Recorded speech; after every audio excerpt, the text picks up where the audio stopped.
పట్టణంలోని పాల కేంద్రాల్లో ఫుడ్ సేఫ్టీ అధికారులు విస్తృత తనిఖీలు నిర్వహించారు. పశుసంవర్ధక శాఖ అధికారులతో కలిసి ఫుడ్ సేఫ్టీ అధికారులు తనిఖీలు చేపట్టారు. 2 పాల కేంద్రాల్లో తనిఖీలు నిర్వహించిన అధికారులు పాల శాంపిల్స్ ను సేకరించారు. 2 కేంద్రాల్లోనూ రంగు మారిన బాదం పాలు, పన్నీరు నిల్వ అధికారులు గుర్తించారు. నిల్వ ఉంచిన బాదం పాలను షాపు యజమానులచే అధికారులు పారబోయించారు. రాజమండ్రిలో కల్తీ పాలు ఘటనతో ఈ తనిఖీలు చేస్తున్నామని ఫుడ్ సేఫ్టీ అధికారి గోపాలకృష్ణ తెలిపారు.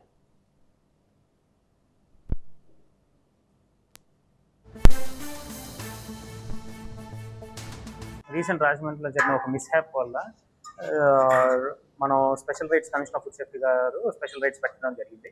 దానిలో భాగంగా ఎవ్రీ డిస్ట్రిక్ట్ లో ఒక ఫుడ్ సేఫ్టీ ఆఫీసర్ 12 శాంపిల్స్ చేయడం జరుగుతుంది. ఓన్లీ మిల్క్ మీద organise sector, unorganised sector 2 focus చేయడం జరుగుతుంది. దీని భాగంగా ఫస్ట్ మచిలీపట్నం హెడ్ క్వార్టర్స్ లో 2 యూనిట్స్ సెలెక్ట్ చేసుకోవడం జరిగింది.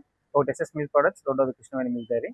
ఈ రెండిట్లో శాంపిల్ తీయడం జరిగింది. ఇక్కడ శాంపిల్ తీసిన పిమ్మట వింటా ల్యాబ్ పంపిస్తాము.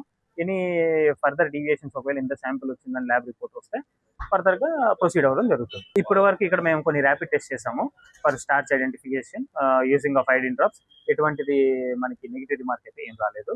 ఫిజికల్ గా కూడా వెరిఫై చేసాము. ఫిజికల్ గా కూడా బాగానే ఉంది. ఇంకా మనకి తెలియని కెమికల్ అడల్టరేషన్ ఏమైనా ఉందా అని తెలుసుకోవడానికి మేము టెలెఫ్ శాంపిల్ పంపించడం జరుగుతుంది. ఇది కొనసాగుతూనే ఉంటుంది. ఈ స్పెషల్ డ్రైవ్ ఉంటుంది. ఈ స్పెషల్ డ్రైవ్ అయిపోగానే మళ్ళీ రెగ్యులర్ గా శాంపిలింగ్ జరుగుతూనే ఉంటుంది. మనం కృష్ణా జిల్లాలో యునైటెడ్ గా విజయడైరీలో కానీ ఆరోగ్యం కానీ చాలా శాంపిల్స్ తీయడం జరుగుతుంది. వాటిపైన రెగ్యులర్ గా డివియేషన్స్ ఉంటే మనం జాయింట్ కలెక్టర్ గారితో పెనాల్టీలు వేయడం కూడా జరుగుతూనే ఉంటుంది. రెగ్యులర్ ప్రాసెస్ జరుగుతూనే ఉంటుంది. జిల్లాకి ఇప్పుడు ప్రస్తుతం ఒక టీమే ఉంది. స్టేట్ వైడ్ అన్ని ఇన్స్పెక్షన్ జరుగుతున్నాయి కాబట్టి ప్రతి చోట 50 మంది ఫుడ్ ఇన్స్పెక్టర్లు స్టేట్ వైడ్ జరుగుతున్నాయి. దాని మీద రెగ్యులర్ గా మనం యాక్షన్ తీసుకుంటూనే ఉన్నాము. ఇప్పటి నుంచి మనం ఇన్ఫర్మేషన్ అనేది డెలివర్ చేస్తాం. రైట్. ఇటు కృష్ణా జిల్లా మచిలీపట్నంలో అయితే పాల కేంద్రాల్లో అక్కడ ఫుడ్ సేఫ్టీ అధికారులు అయితే విస్తృత తనిఖీలు చేస్తున్నట్టుగా తెలుస్తుంది. దీనికి సంబంధించి మరిన్ని అప్డేట్స్ ని మా ప్రతినిధి సాయిబాబు అందిస్తారు. సాయిబాబు, ఇప్పటి వరకు ఎన్ని పాల కేంద్రాల్లో అధికారులు తనిఖీలు చేశారు? ఎలాంటి ఇన్ఫర్మేషన్ అందుతుంది?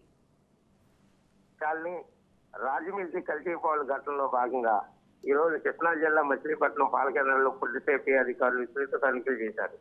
పశువర్ధక శాఖ అధికారులతో తనిఖీలు నిర్వహిస్తున్న ఫుడ్ సేఫ్టీ అధికారులు 2 పాల కేంద్రాల్లో తనిఖీలు నిర్వహించి పాల శాంపిల్స్ సేకరించిన అధికారులు తనిఖీలు చేసిన 2 కేంద్రాల్లోని భారీగా నిల్వ ఉంచిన రంగుమారిన బాదం పాలు, పన్నీర్ నిల్వ గుర్తించిన అధికారులు రంగుమారిన నిల్వ ఉంచిన బాదం పాలను షాప్ యాజమాన్యాలను డిస్మిస్ చేసిన అధికారులు రాజమండ్రిలో కల్తీ పాలు ఘటనలో తనిఖీలు చేస్తున్నామని తెలిపిన జిల్లా ఫుడ్ ఇన్స్పెక్టర్ గోపాలకృష్ణ.